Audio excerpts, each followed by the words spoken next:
Hello, students. Hope you're fine and doing well. Today, our topic is juvenile delinquency. एक ऐसी term, एक ऐसा concept जो कि sociology, law, political science, even psychology में ये बार बार कॉन्सेप्ट यूज होता है। इस कॉन्सेप्ट को आज हम क्लियरली अंडरस्टैंड करने की कोशिश करते हैं कि जुवेनाइल डेलिक्वेंसी है क्या। Delinquency, criminal behavior, especially that carried out by a juvenile.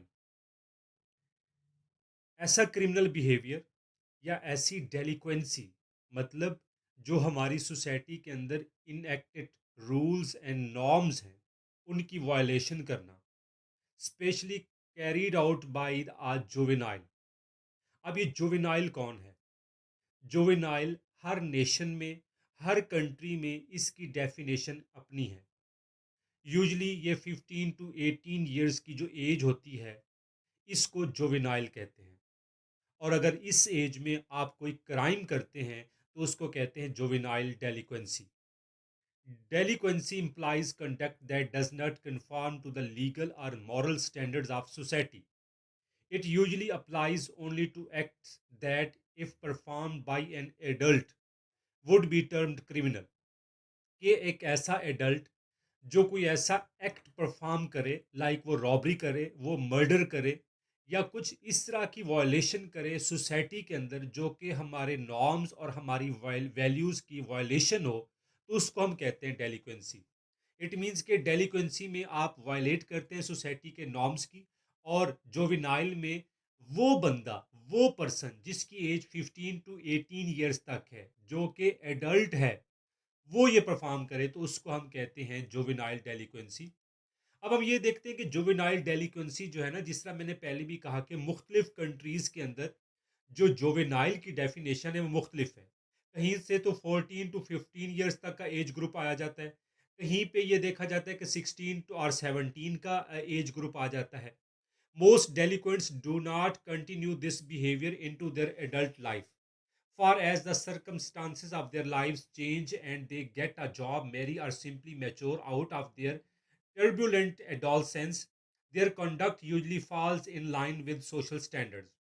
अब ये जो जुवेनाइल डेलिक्वेंसी है या जो ये एज ग्रुप है, इस एज ग्रुप में यूजली ये देखा गया है कि जो डेलिक्वेंट या जो यूँ समझ लें कि वो बच्चे जो कि इस तरह का एक्ट परफॉर्म करते हैं अपनी लेटर लाइफ में, जैसे ही वो मेच्योर होते हैं आफ्टर 18 ईयर्स ऑफ एज, वो शादी कर लेते हैं या उनको कोई अच्छी जॉब मिल जाती है या उनको कोई ऐसी कंपनी या ऐसा कोई रिहेबिलिटेशन सेंटर मिल जाता है जिसमें वो अपने उस बिहेवियर को छोड़ देते हैं और वो आम लोगों की तरह जो सोसाइटी का एक स्टैंडर्ड है रहने का, उसको अडॉप्ट कर लेते हैं और ये जो उनका बिहेवियर है ये ख़त्म हो जाता है।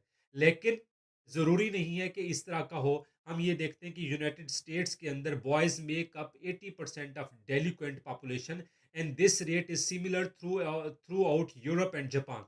कि यूनाइटेड स्टेट्स के अंदर, यूरोप के अंदर, इवन जापान के अंदर 80% तक जो जोविनाइल हैं, मतलब वो लोग हैं जो कि अपनी एज से, 18 ईयर्स की एज से बिलो के हैं, वो कोई क्राइम करते हैं या उस कैटेगरी में फॉल कर जाते हैं।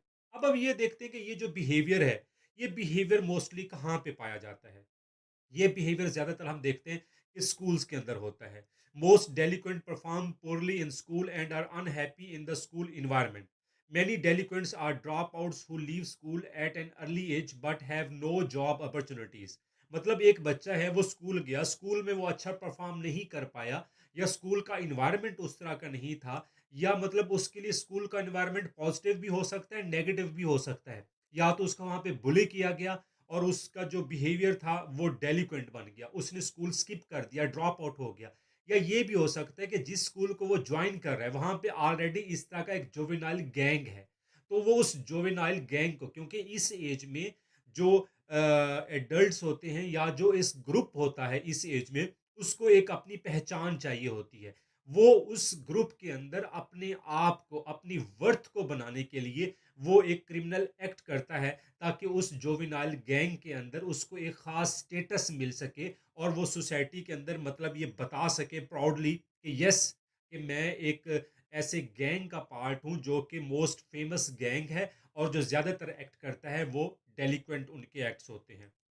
अब अब सोसाइटी के अंदर या स्टेट के अंदर एक रिस्पॉन्सिबिलिटी तो है, सोसाइटल नॉर्म्स भी हैं। अब एक होता क्या है कि इन जोविनाइल डेलिक्वेंट्स को कंट्रोल करने के लिए एक सिस्टम होता है जिसको पैरोल एंड प्रोबेशन सिस्टम कहा जाता है।